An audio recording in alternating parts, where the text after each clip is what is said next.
Hello, and welcome to the Thinking Fellows podcast. I'm producer Caleb, and unfortunately, I won't be joining you for the rest of this episode. This episode was recorded at the Here We Still Stand conference during the last day there when I was out of town. Dr. Keith was able to record, however, while I wasn't there, and so this episode is recorded by Dr. Keith with Dave Zahl of Mockingbird Ministries. On this episode, they're going to talk about Mockingbird, kind of the similarities between 1517 and Mockingbird and what they do differently. Uh, they're going to talk about opportunities for you to go to different conferences across the country and hear different speakers, maybe look at a couple books that you may not have heard of before. So, all in all, this will be a resource heavy episode for you that I think you'll get a lot out of. If you joined us for the Here We Still Stand conference, it was great to meet you. It was great to be able to record live in front of listeners of the show. Thank you for supporting the show by coming to the conference and in any other ways that you do. As always, this is just going to be a reminder to, if you haven't already, subscribe to the show on your favorite podcasting app. Subscribing allows you to make sure that you never miss an episode, that you get the special Wednesday episodes that we sometimes do that you might miss if you just go look online on Fridays and the like. You can also support the show by donating at give.1517legacy.com, or there's a donate button on the Thinking Fellows website as well. You can also find the books that we are currently reading on the homepage of the Thinking Fellows website. So that's a new feature that we added a couple months ago. So if you'd like to kind of keep up with the fellows, see what we're reading at the moment, it may be about theology, it may be about history, it may be something completely different. You can go see for yourself. Sometimes books that we talk about on the show end up there as well. I think Night Driving with Chad Bird, his new book is up there right now. I just finished reading that 2 weekends ago. It was a great book. Highly recommend it if you haven't picked it up already. As always, you can catch a show every Friday at noon on iTunes or wherever you like to listen. All right, please enjoy this episode.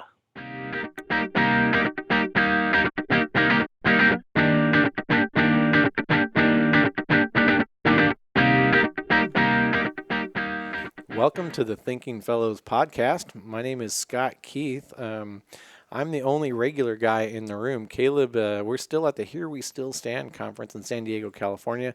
Caleb flew off to be in his best friend's wedding up in northern Nevada, flew out this morning. Rod's out roaming around somewhere, and I never know where Adam is at these things. So I have with me today, sitting across the table from me, David Zahl of Mockingbird Ministries. Hi, David. Hey, Scott. Thanks for having me on. You're welcome. All I really wanted to do out of this podcast was I'm basically at this conference. I'm trying to grab as many of the people that are cooler and smarter than I am to come and sit down with us Hush. and chat about what you do. And I mean, even your books. I just want our listeners to know about you guys more than some of them probably do. I think it's important. The people that have influenced me, I want our listeners to be influenced too. And you're definitely, and your dad, definitely in that category. And so thought we'd sit down and talk. You are the director of Mockingbird Ministries, right? That's correct. That's what they say. That's what they tell you. What is Mockingbird? I gotta tell you, I first heard about Mockingbird from my friend Aaron Peterson, who's here, who knew of your dad. I think probably more than you, and put me onto it. I want to say maybe in 2011 or so.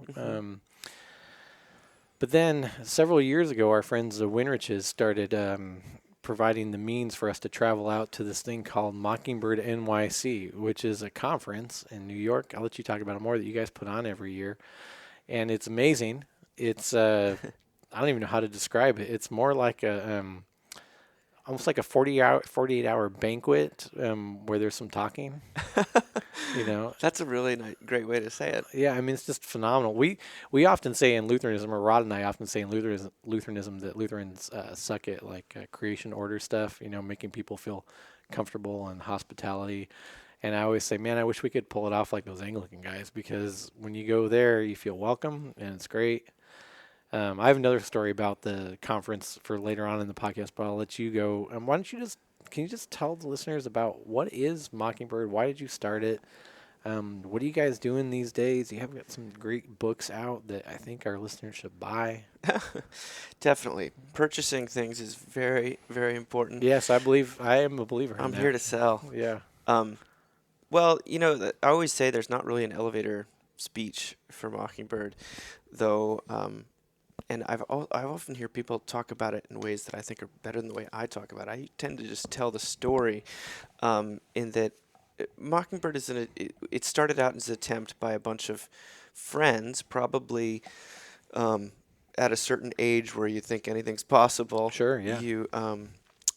We had really gotten captivated by the gospel, and by that I mean the kind of what we're hearing at this conference, this message of God's grace, the mechanism of which is double imputation, and is really more radical and exciting than you spend your lifetime figuring that out and absorbing it and reabsorbing it, and every time you think you've exhausted the possibilities, you haven't. And of course, related to that is the distinction between the law and the gospel, and the theology of the cross, and all of these, I guess, reformational understandings that we found to be downright exciting, and especially not only for their truth, but also for their sort of diagnostic power in everyday life and contemporary culture in all sorts of ways. And we hadn't really, we didn't feel, at least when this started in 2007, you could listen to Rod on the White Horse Inn. Yeah. There's a few different places. Like,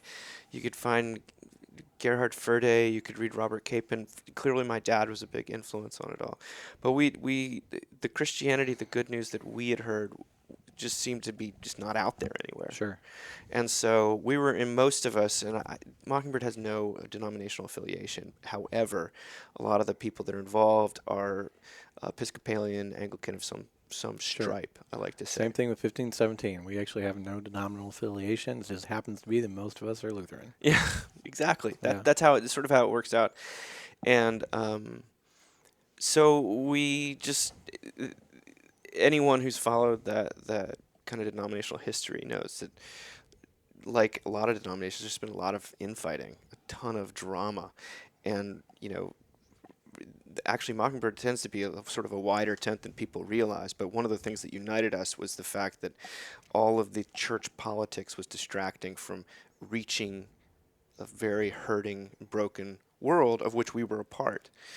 And so, as I said, combined with some hubris, some naivete, we launched this, and a little bit of financial backing. We launched this ministry in New York City to reach young adults. And I happy to always give credit where credit's due, because Rod Rosenblatt's talk on the gospel for those broken by the church was really instrumental for us, as were a number of other things. But that was one of the things that in our early days we were saying, we want to do this. Right. We want to, with this, Yeah. just I still say that. Yeah. this is it. Yeah. And no one's saying this. And this is good news. And this is not just good news in the abstract. It's not a legal fiction. It has pastoral and theological power, profundity, and it's like lightning. I think it's lightning in a bottle. Though I don't want to. It's not important for its effects necessarily. However, the passion that we had around the historic gospel, as we had sort of received it through some of these means, was just infectious, and we wanted to get it. What are we talking about at this conference? It doesn't preach itself.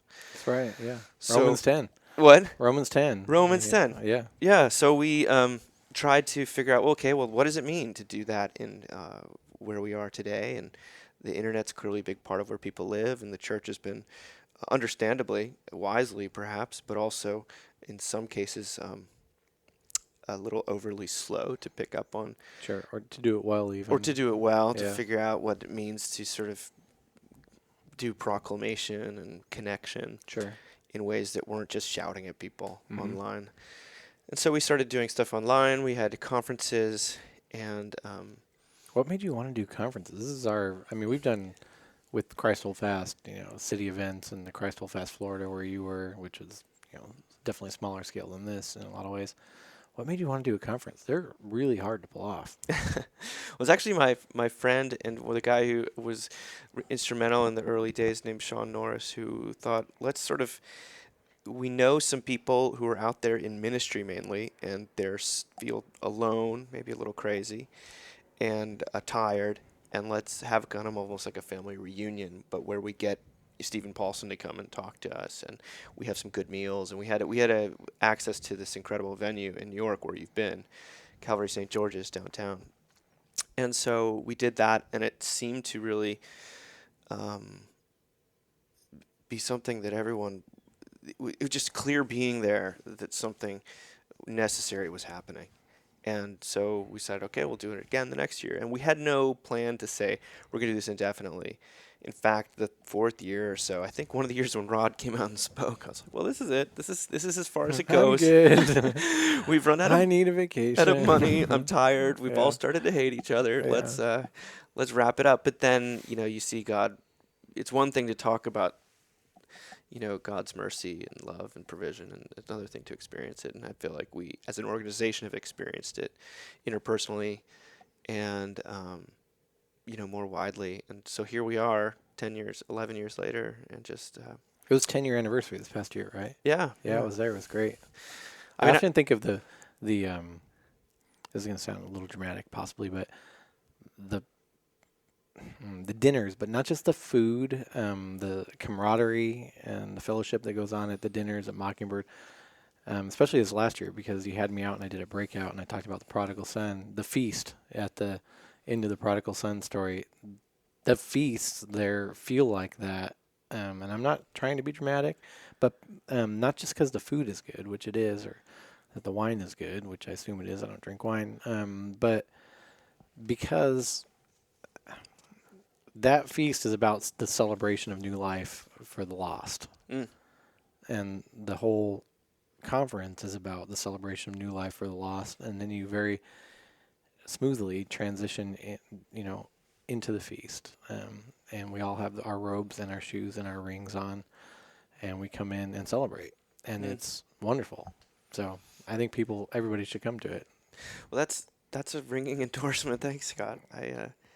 I love those meals myself. I'm always, of course, on the organizational side and thinking about what could go wrong, but I hear from people that there's a joy that's not contrived.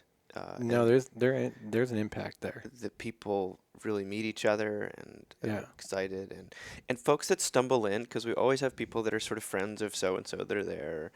Um, and Mockingbird is not just a group of Christians. I find that we have lots of folks on the fringes or just sort of interested in faith, and the internet can provide a safer venue for people to check Sure. things out. And then they show up and they're like, wow, this is I haven't seen something like this Well, you guys do before. a lot of cultural interaction, a lot with music and movies and stories, and that'll draw people in that aren't necessarily just interested in exegesis Mhm. right off the bat of the text of scripture right off the bat. But the great thing is that you bring that in. You Mm. bring in solid exegesis, solid law gospel interpretation of the text, and you bring it in intertwined with things that I'm completely incapable of doing.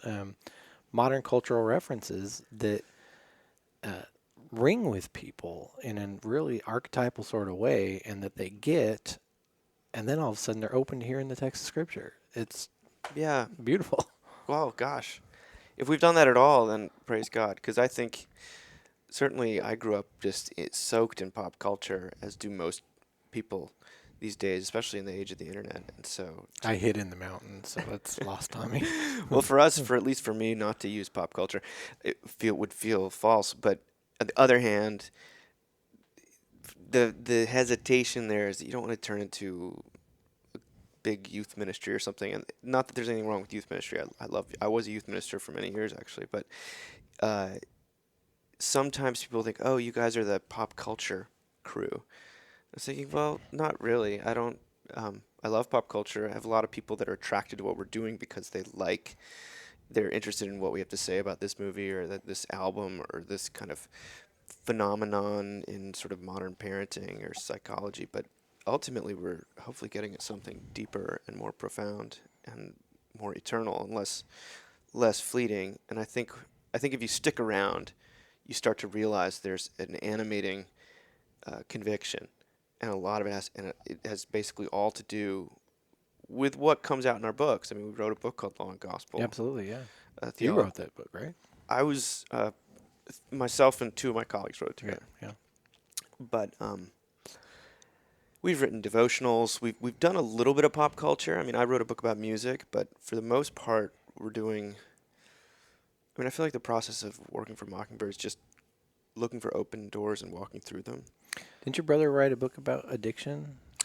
He did. He wrote a book called Grace and Addiction, Yeah. The Good News of Alcoholics Anonymous for Everybody. In fact, Mockingbird was started in the church where we have the conference, Scott, was where Bill Wilson wrote the 12 Steps Oh, really? with Sam Shoemaker, who was an Episcopal minister. Oh, really? That's interesting. And, obviously it's different than the gospel, but what they were trying to do was to take a lot of the Protestant understanding of the bondage of the will, of the sort of radical intervention of God on the sinner, and the sustaining what did we just hear about this 95 Theses? The life of the Christian is one of confession and absolution, repentance and absolution, and election.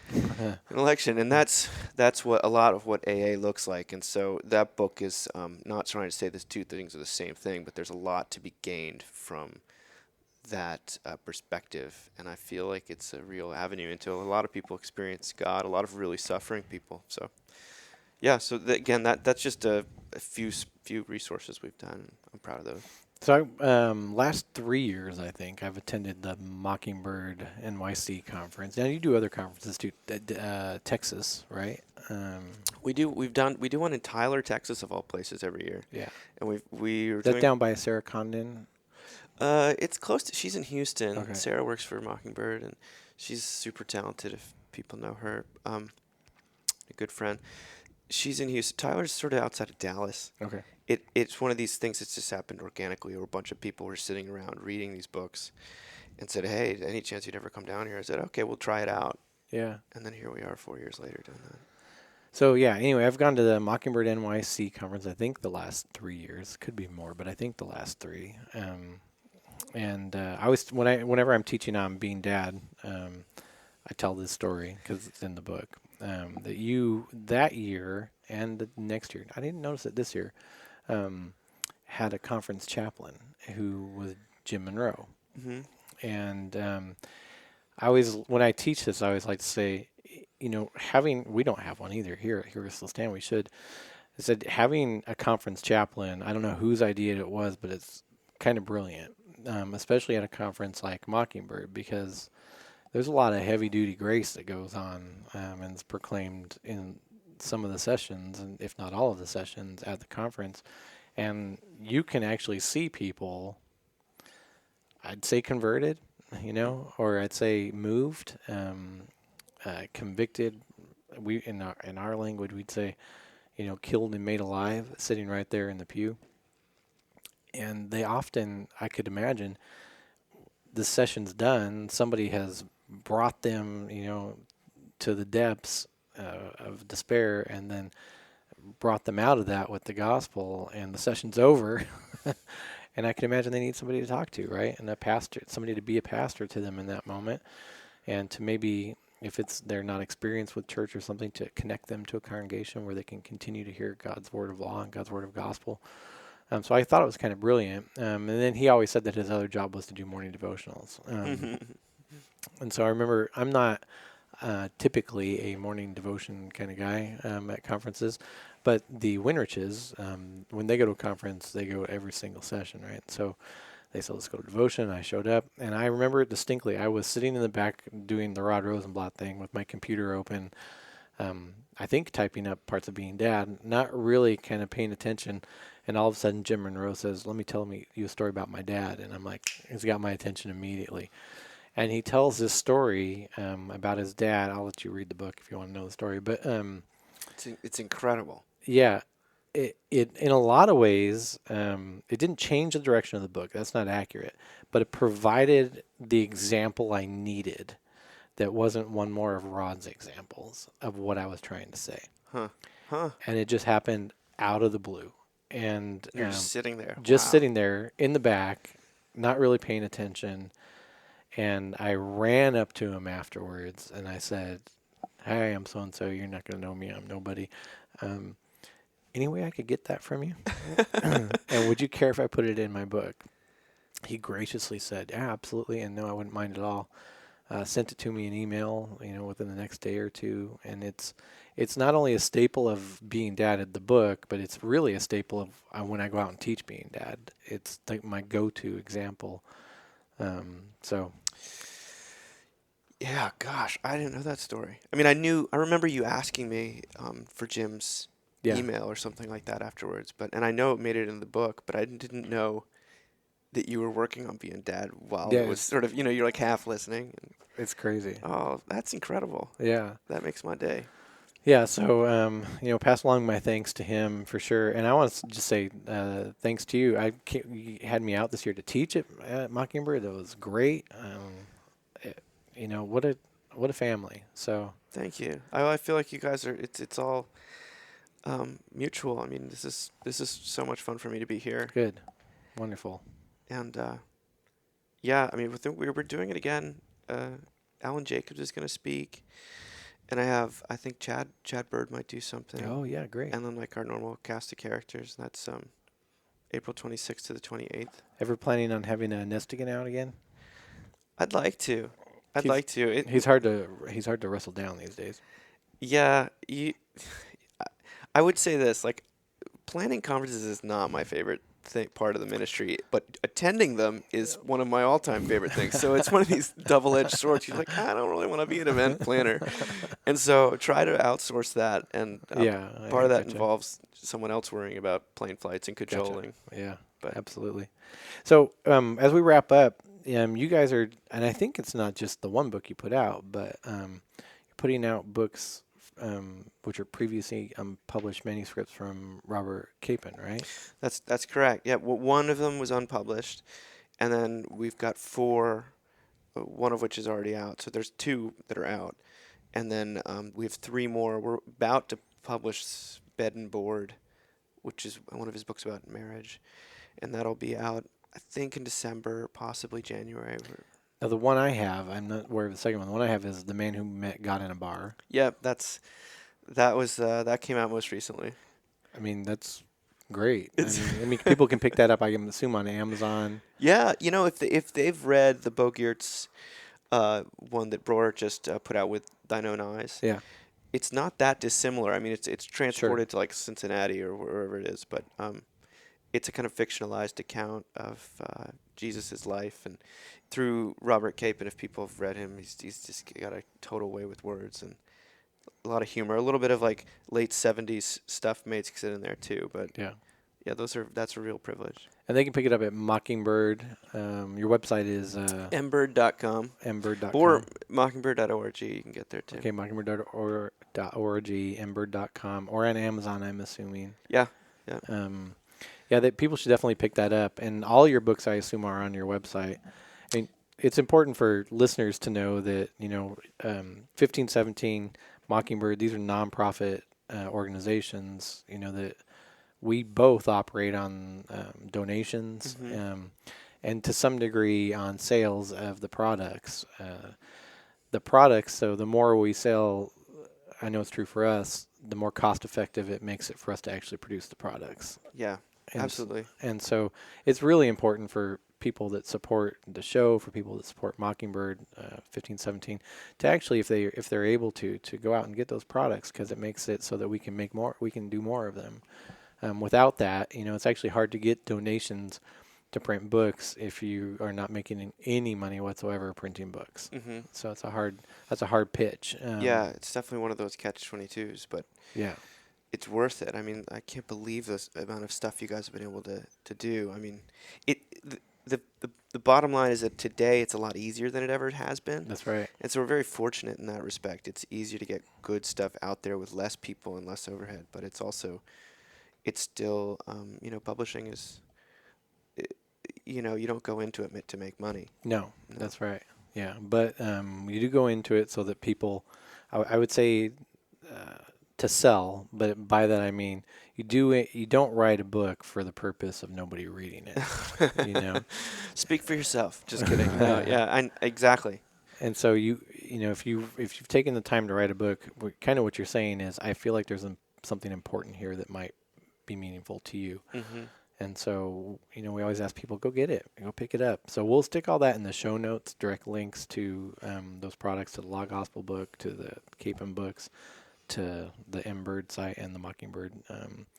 But thanks for being on, Dave. I Thanks, Scott. really appreciate you coming to the conference. I really appreciate you being on the podcast. It's good to know you. Well, likewise. Thank you so much, and anytime. All right. All right. All right. Bye-bye, listeners.